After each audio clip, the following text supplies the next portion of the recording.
This lecture corresponds to Chapter 8 of Foundations of Measurement. The general subject matter of that chapter is conditional expected utility. It follows in a natural way on the previous lecture concerning probability models and simply the representation of subjective beliefs in terms of a probability function. Another term that is used in the chapter and that is familiar in the literature is subjective expected utility. The title of the chapter is Conditional Expected Utility. We'll see in a moment the reason for the word conditional. The point of the word subjective is that both the utility function or value function and the belief function are meant to represent subjective elements, in general special to a given individual. The maximum of rational behavior for an individual is to maximize his subjective expected utility in making a decision. Now, the first point that we'll want to examine in this lecture is what does this mean, more particularly in terms of a mathematical formulation. Well, the ingredients are first that we have, as we discussed in the previous lecture on probability, a subjective probability distribution on possible events, sometimes we say on beliefs, and sometimes also on states of nature. We'll use primarily the language of events, but we'll also use talk about states of nature. The point is that that is meant to be a subjective distribution, reflecting my beliefs about the probability of various possible events occurring. Typical examples would be my subjective estimate of rain this afternoon or no rain this afternoon. The second ingredient is a utility function on outcomes or consequences. This function is meant to represent my subjective valuation of the consequences to me of various outcomes that would follow on the occurrence of a particular state of nature. Now, let's look at these ingredients in a somewhat more formal way, to go back over it again, and we'll do this in about 3 levels. We need an algebra E of events on the set X of possible states of nature. So we'll repeatedly use X for the states of nature, and we'll use script E for the algebra of events on X. Secondly, we need a set C of possible consequences. Notice it's characteristic of this theory that there's an asymmetry between states of nature and events on the one hand and consequences on the other. There is no structure assumed on the set C, whereas in the case of events we have the standard algebra of events. The third ingredient is a set of decisions. And the decisions are functions that map E, or often we'll want to say, let's change that and say map X into C. So for each state of nature, a decision function will give us a particular consequence in C. Now, we can formulate in those terms, in a simple equation, the subjective expected utility of a decision. The SEU of a decision D is then just the probability, taking only a finite case, the probability of each X, each state of nature, times the utility of the possible outcome that is realized if X is a true state of nature and D is the decision taken. So it's the utility of D of X, which is the utility of some particular C in the set of consequences. And we say, in line with the maximum of rational behavior, that decision D is preferred to D prime if and only if the subjective expected utility of D is greater than that of D prime. Now, our measurement problem is to find, as in other cases of measurement, qualitative axioms that give us the right qualitative structure for which we can prove the desired representation. Now, before we characterize the representation in a more exact way, there are a couple of preliminary matters that also need comment. First, as the title of the chapter indicates, we want to deal with conditional decisions. A conditional decision, from a mathematical standpoint, is just like a partial function on the set X. We'll use a subscript to show the domain of definition of the conditional decision. For example, A is an event which is a subset of X, and that a conditional decision D is defined only on A. Such conditional decisions are very much a part of ordinary experience. Sometimes the fact that they're conditional is implicit, but nevertheless they are omnipresent. Let's consider a couple of examples. I say that if I go to New York, I want to go to a certain show. That decision is conditional on my being in New York. I tell someone, an old friend that I see, I shall certainly look you up when we are in Houston or where that person may live again. That's conditional on my being there, my expression of the decision to do so. In a more formal way, bets are ordinarily understood to be conditional. If, for example, I make a wager with someone about the outcome of the Kentucky Derby, and that person takes one horse and I take another, one of those horses is scratched before the Derby, then under ordinary betting conditions, the bet is regarded as scratched also. That is, the bet is conditional upon the appearance of both horses. Many other kinds of wagers are of a similar nature. But wagers are not so important as the fact that most decisions we take in ordinary experience are conditional in character. They depend upon the presence of a certain context. If that context disappears, then the decision is no longer relevant. In other words, the decision is conditional upon the occurrence of the context. Now, notice in dealing with conditional decisions, there's a natural closure condition we want. If two events are disjoint, so if one occurs, the other can't, and if F sub A is a decision conditional on A and G is conditional on B, as shown here, then we would want to be able to form the new, more complex conditional decision, F of A union G of B. And notice in terms of the ordinary set theoretical definition of functions, this is indeed a proper case of set theoretical union. In particular, we can see how F of A union G of B is defined for each state of nature X. F sub A of X is the outcome if X is in A, and G sub B of X if X is in B. Now that takes us to a second preliminary point that we want to be clear about in this set of functions. We could, of course, take the set of decisions to be simply all decisions, all conditional decisions. That would then include the total decisions as well. But in general, it's not desirable to consider such a large set. For instance, many of those decisions, if we take all possible functions from X to C, that is from the set of states of nature to the set of possible consequences, many of those functions won't intuitively make too good sense. Consequently, we want to restrict D, but certain closure conditions are natural. One is the closure condition we just stated, namely that the union of two partial functions defined on disjoint events is in D if the original conditional decisions are in D.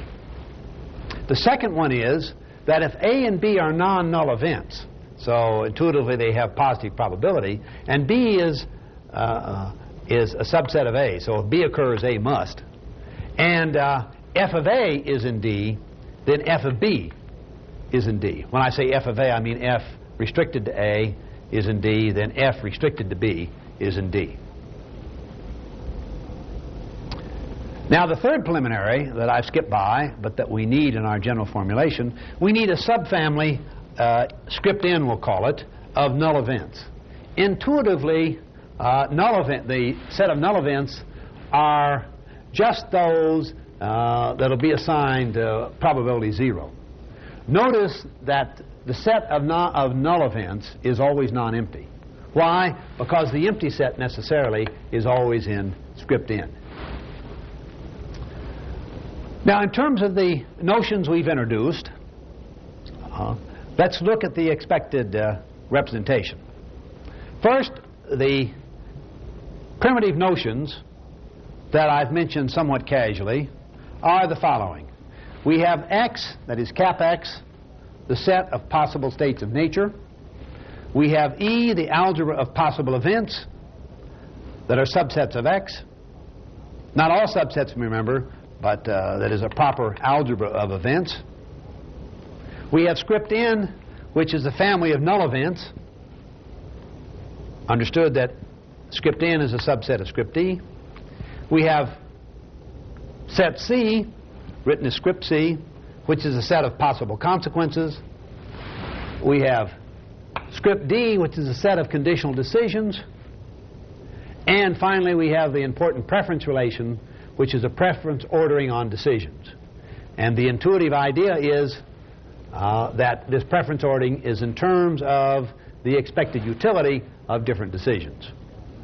Now, the representation that we anticipate in the general case is that we have qualitative axioms on such structures, especially reflected by axioms on the ordering relation of preference, such that we can prove the existence of a probability measure P and a utility function U with the following three properties.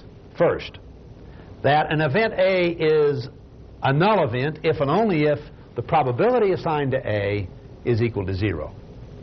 Secondly, the conditional decision F sub A is weakly preferred to G sub B if and only if the utility or expected utility of F sub A is at least as great as the utility of G sub B. Recognize, of course, here that U, the utility function, is a numerical function expressing value, numerical value, or numerical utility.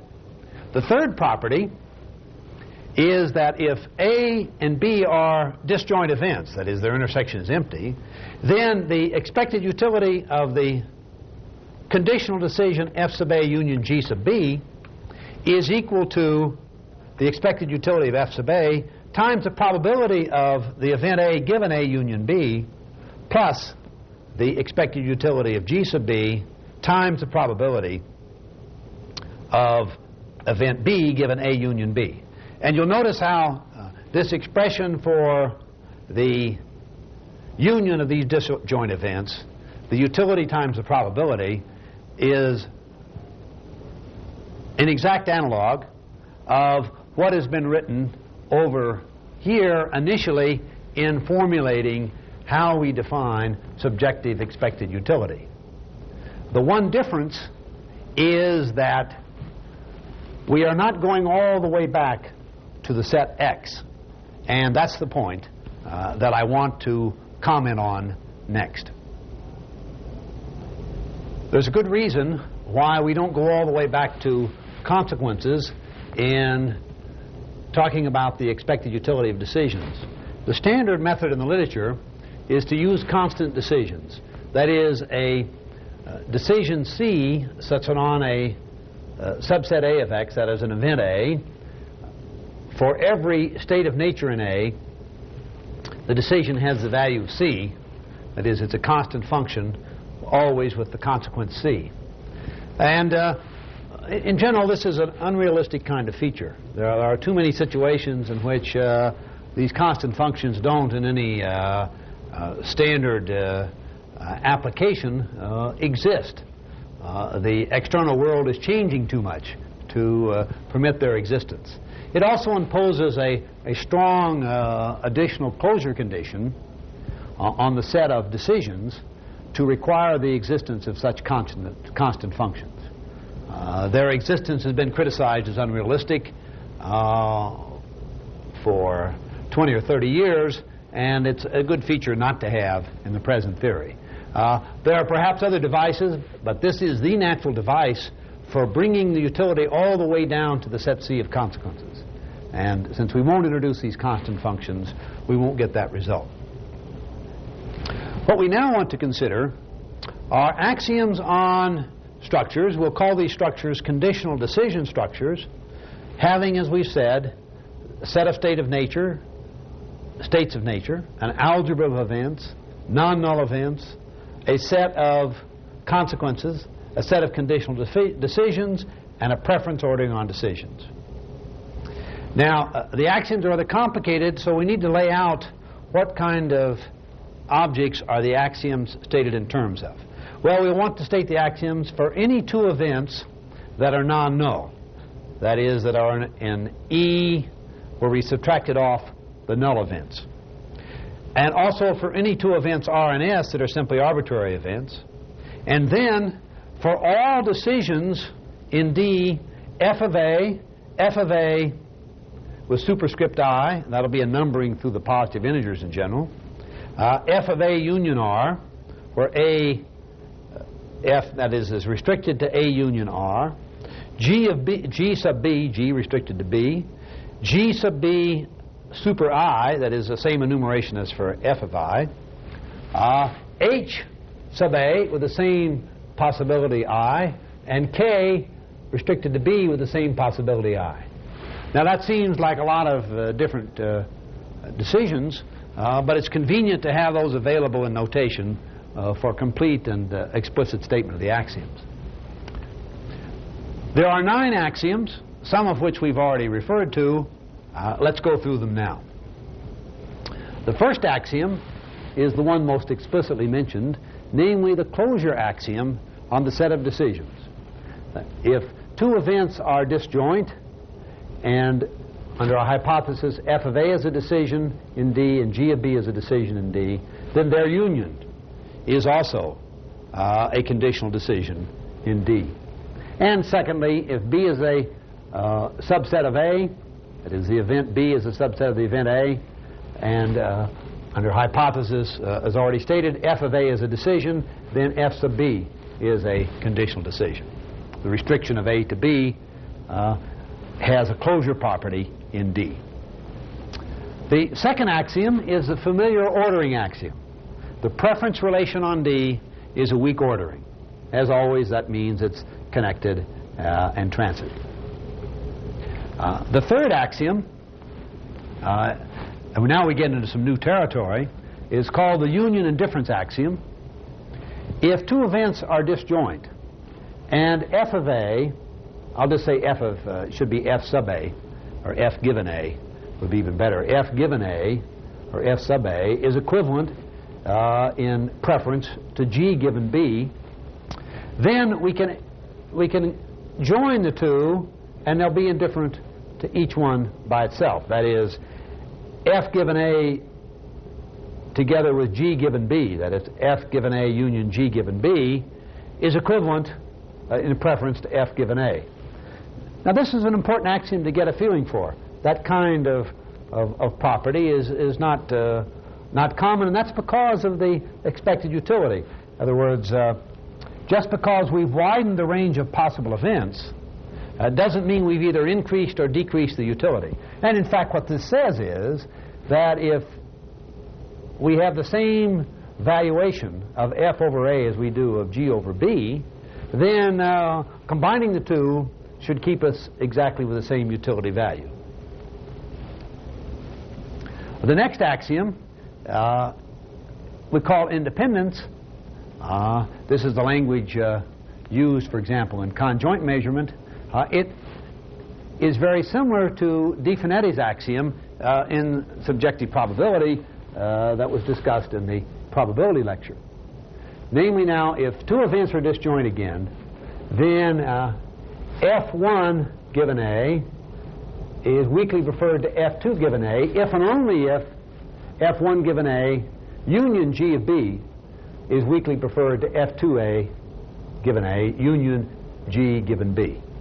Notice that it's like the Di Finetti axiom because we're adding this new disjoint conditional decision, disjoint in the sense that the domains are disjoint, G of B to both sides, and that should not change the sense of preference.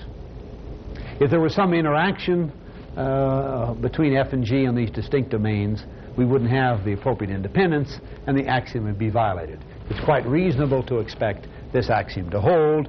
Notice, of course, this axiom is not now simply an axiom on subjective probability, as it was in the Di-Finetti case discussed in a previous lecture.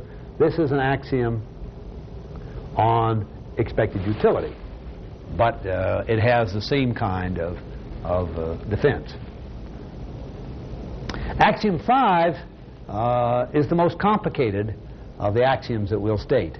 And let me state the axioms, and then let's look at a numerical example. In stating these kinds of qualitative axioms, it often helps to look at a simple numerical formulation, as if we already had the numbers present, to understand the qualitative algebra of the formulation. This is called the compatibility axiom. And again, we have the hypothesis that A and B are disjoint events. So if we have f of A given A equivalent to G given B for superscripts 1, 2, 3, and 4, and we now add to f given A1 K given B1, and that is equivalent by hypothesis to f given A2 with K given B2 added, and correspondingly H super 1 given A is combined with G given B, that is G sub 1 given B, and that's equivalent in preference to H super 2 given A combined with G given B super 2. If that hypothesis, that has that 3 parts now about equivalence and preference, then if we rearrange things in the following fashion, we must have the following equivalence. F super 3 given A union K, now it's the same K as before, K super 1 given B, is weakly preferred to F given 4, given F super 4 given A, union K super 2 given B, if and only if we replace now G1 and G2 by G3 and G4 as shown here. That is, the H's stay the same, H super 1 given A, union G super 3 given B is weakly preferred to H super 2 given A, union G super 4 given B. Now, that axiom has a lot of notation, but I've laid out on the board here a slightly simpler case where everything is meant to be simply numerical. So we have f sub I, the number f sub I is equal to G sub I, again for I equal 1, 2, 3, 4. And then corresponding to the first equivalence, we have just a simple equation, F1 plus K1 equal F2 plus K2, and the second equivalence here, H1 plus G1 equal H2 plus G2.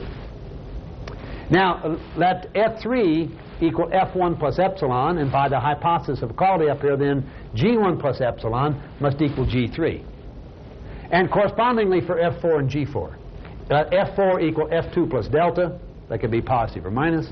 Then also we must have G2 plus delta equal G4, since F2 is equal to G2, etc. Now, for simplicity, let epsilon be weakly greater than delta. Then it's easy to see at once from the equations assumed here that F1 plus epsilon is, plus K1 again, is weakly greater than F2 plus delta, and correspondingly for the H1 equation. So these two go together, epsilon equal to or greater than delta. Another way of putting it, this if and only if this. Or this if and only if this and this.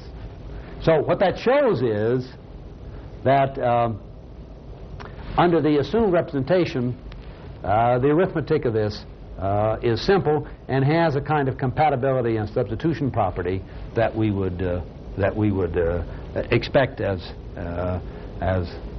part of the algebra qualitatively of decisions.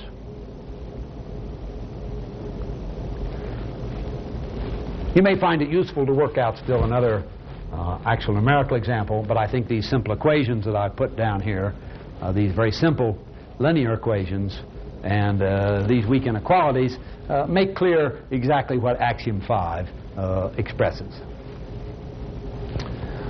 Axiom 6 is the Archimedean axiom. That's given on page 380 of Foundations of Measurement, Volume 1. I won't state it here.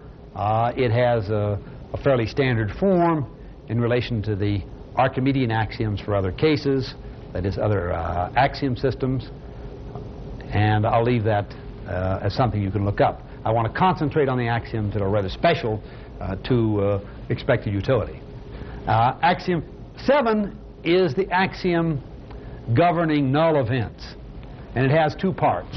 The first part is that if R is a null event and S is a subset of R, then S is a null event. That's a completely obvious and necessary consequence of the intended relation that axiom, that closure property of the set of null events hold. Notice that that is a closure property on the set of null events. The second part of that axiom is a little more complicated, but also intuitively quite natural. It's a little more complicated to formulate. Namely, R is a null event if and only if for all conditional decisions F of A union R in D, with the intersection of A and R empty, F A union R is strictly equivalent in preference to F given A. So what that says is that adding to the domain of the conditional decision R cannot change for any F the preference. And why not? Because the new domain added, R, strictly has probability 0. And so it should in no way affect the expected utility. That's a way of expressing that the event R is a null event.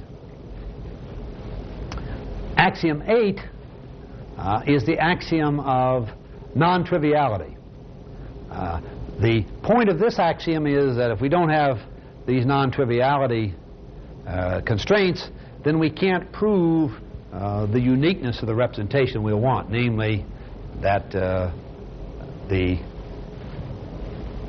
probability function has and utility function have very strong uniqueness properties, which we'll discuss explicitly in a moment. So there are two parts to the non-triviality axiom.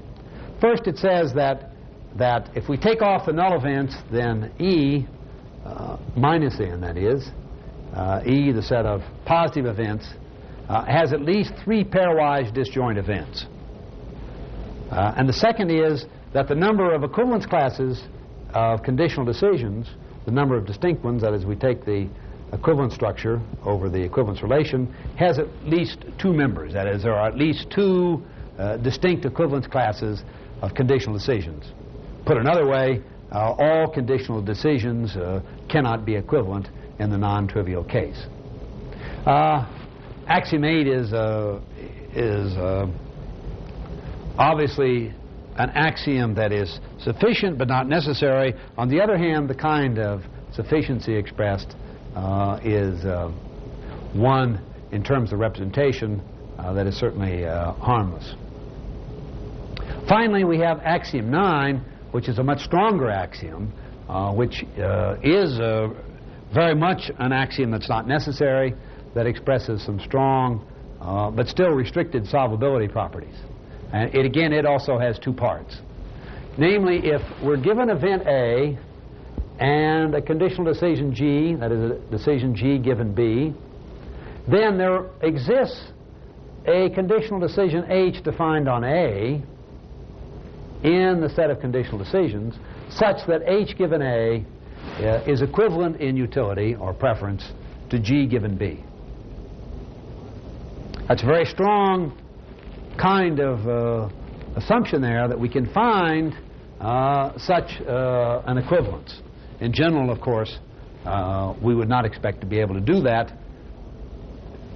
The second part of the solvability axiom has a similar kind of power. if, again, as usual, A and B are disjoint events. And now we have, this is where the restricted comes in, if we have f of A union B bounded on the two sides by H1 and union GB and H2 union GB, more strictly H super 1 given A union G given B, and the same with H2, then, so we have f of A union B, that is f given A union B, f restricted to the domain A union B. Then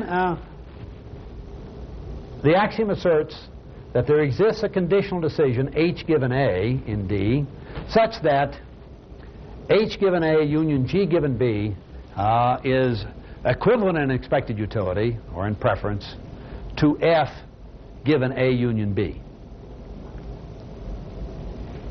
Now these 9 axioms, which are not all necessary, but which are close to other axioms we discussed, obviously transformed to the case of expected utility, provide a flexible structure powerful enough to prove that any structure satisfying these axioms will lead to the desired representation. And so what I want to turn now is to the representation theorem and say something about its proof. We will not examine here all the details of the proof, but we want to look at the main strategy of establishing the representation theorem. We'll also want to discuss the uniqueness properties of the representation. We have already stated the representation theorem, but let's review it here in order to examine the outline of the proof. There exists a probability function P and a utility function U, an expected utility function U, such that the following 3 properties hold. R is a null event if and only if the probability of R is 0. Secondly, the f of A, that is F, the conditional decision F given A, is weakly preferred to G given B if and only if the expected utility of F given A is at least as great as the expected utility of G given B. Third, if A and B are disjoint events, then we have the additivity property, weighted additivity property. The expected utility of the combined conditional event F given A union G given B is equal to the expected utility of F given A times the probability of A given A union B plus the expected utility of G given B times the probability of B given A union B. And secondly, the probability function P is unique, and the expected utility function U is unique up to a positive linear transformation. Now, the proof of this theorem, as in all the cases of such representations, is, when examined in detail, even using available tools, as we shall in this proof, long and complex. All we want to do here is get the general strategy of the proof and examine its main steps. The details we shall not certainly consider in this lecture. The general strategy is important. We use directly results on additive conjoint measurement. And how this is done can be sketched as follows. Let A1 to AN be pairwise disjoint positive events. That is, these are events in E minus N. Then the union for any conditional decision functions, F super 1 on A1 union out to F super N on AN, is weakly preferred to the union of corresponding G functions if and only if the numerical function guaranteed by additive conjoint measurement, phi sub I, the summation of those phi sub i's over the F sub i's, restricted to the A sub i's, is at least as great as the summation of the G sub i's, restricted to A sub i's, again, where that's phi sub I of G sub I, etc. Notice that the phi sub I functions are the functions whose existence is guaranteed by conjoint measurement. Now, the way in which we get those conjoint measurement results is to show that the 9 axioms, and of course it doesn't involve all 9, but that the axioms permit us to show that conditional decision structures satisfy, under this restricted formulation, the axioms for additive conjoint measurement. And those details are given in the proof of the theorem in Chapter 8. The important point is that in order to get the first numerical handle, what we've done is to reduce the problem to that of using results already proved about additive conjoint measurement. It's very much to be emphasized in these more complex measurement structures that we consider that if we don't use previous results, the proofs would really be much too long and much too troublesome to follow. There are already a considerable amount of necessary detail, as you can easily see from examining the complete proof in Chapter 8. Now, having this conjoint measurement viewpoint in front of us, we now break the proof of the theorem, of the mean representation theorem, into 6 parts. First, we want to have a construction of utility and probability functions. And in this conjoint result, it's convenient to let D sub A, that script D sub A, be the set of conditional decision functions restricted to the set A. And so we have 2 such domains for A and B disjoint, and we construct an additive representation with phi AB for D sub A and phi BA for D sub B, so that phi of A comma B plus phi B comma A is exactly the expected utility function A union B. It's easy to show that we can get that in a straightforward way from the additive conjoint representation. Now, we know for the additive conjoint representation that there exist positive constants. That's part of knowing the linear transformation results for the phis. There exist linear positive constants, P of A given A union B, we'll label them, and P of B given A union B, such that phi of AB is equal to this representation in terms of U of A plus a constant beta AB, and phi of B comma A is P of the constant P of B given A union B times expected utility function U sub B plus another constant beta B of A. And by normalizing, we can get the betas equal to 0. So in that fashion, using the conjoint measurement results, we construct in a rather direct way the expected utility function, and we get out as positive constants the desired probability, the desired probabilities, and again by normalizing we show that these positive constants lie between 0 and 1. The second step is to get the important expected utility decomposition, the weighted addition we've talked about. And that again we get by fairly straightforward manipulation from what we've already pulled out of the additive conjoint representation. The third step is to deal, now tackling the problem of finite additivity of the probability measure, is to first do it for the very special case of null events. That argument is straightforward, and then once that argument is completed, we extend it to conditional probability and finite additivity for arbitrary events. Again, the arguments here are a little tedious, both 3 and 4, but straightforward. The fifth step is the important one of showing that the order is preserved on D by the expected utility functions U sub A and U sub B.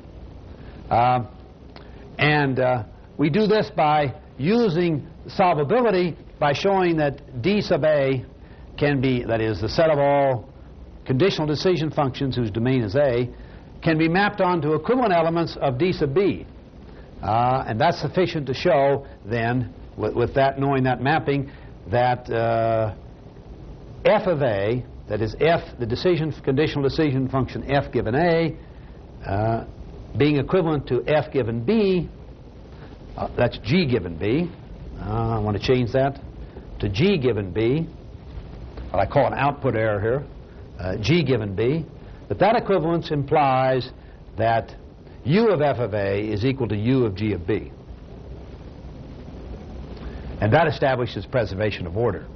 And finally, we get by standard argument the uniqueness. It's very easy to show the uniqueness from what's already been shown about the positive linear transformations in the case of conjoint measurement, and it's a very direct argument from the representation form of the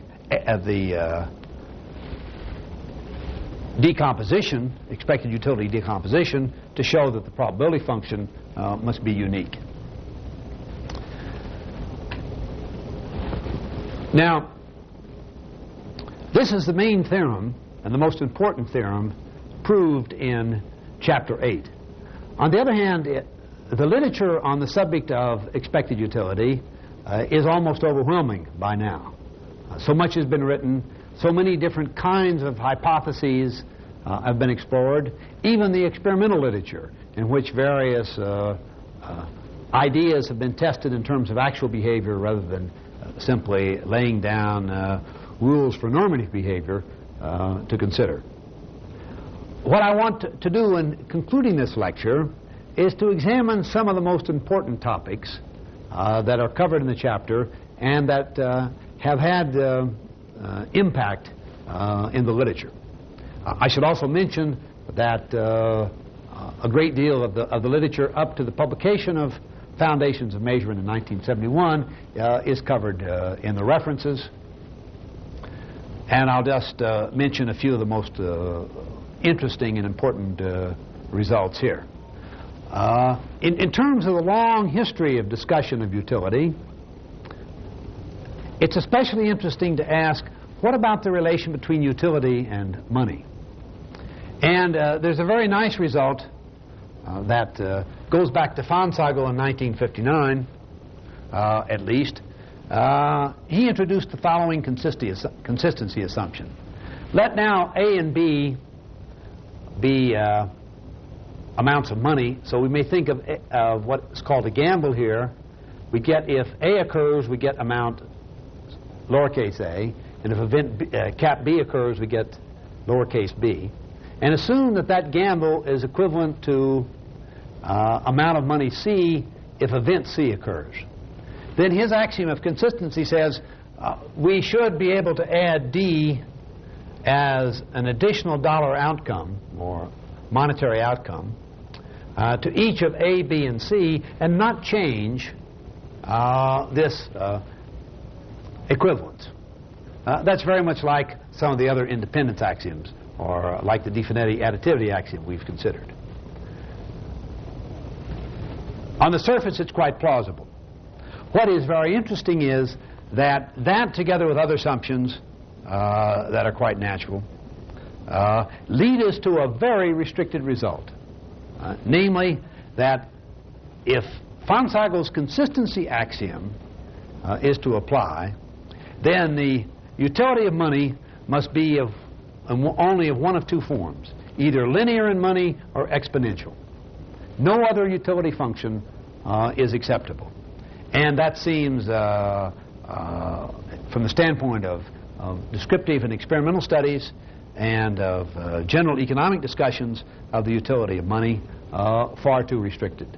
So it shows that such a consistency axiom has a lot of power and a lot of effect in restricting possible utility functions.